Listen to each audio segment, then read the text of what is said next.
My name's Miriam Barlow, and I've been studying antibiotic resistance for 14 years. I'm a professor at the University of California, Merced. Every year in the U.S., 23,000 people die from antibiotic-resistant infections. There are 80,000 amputations of limbs. 1 in 10 cancer patients will go to the hospital with an antibiotic-resistant infection. And worldwide, there are 10,000 children who become orphans each year because their parents have died from antibiotic-resistant infections. This is avoidable through the education of patients. Patients being able to advocate for themselves as they receive treatment will help this problem. To be able to do this, patients need information about the antibiotics they're taking, about the infections that they have, about the laboratory tests that are available for diagnosis, and they need to know what questions to be able to ask their doctor and pharmacist. One woman who I got in contact with over the phone, her foot was about to be amputated because she had gangrene in it.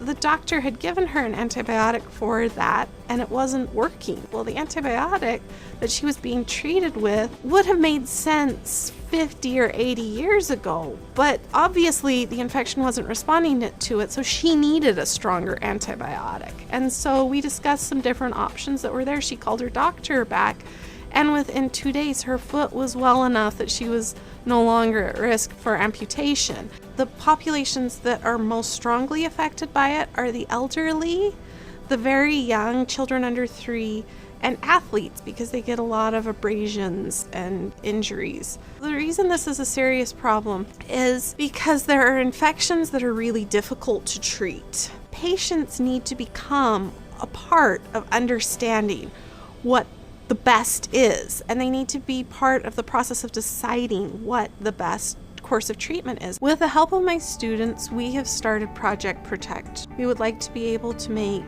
an ebook and an app that people can use as they go into the doctor's office. We want to make this information available in different languages. By giving patients information about what should be happening and what their options are, they can become part of this process. I decided to involve the students in my class for many reasons. The most important is that the students here at UC Merced have fought very hard to come to college because they want to make a difference.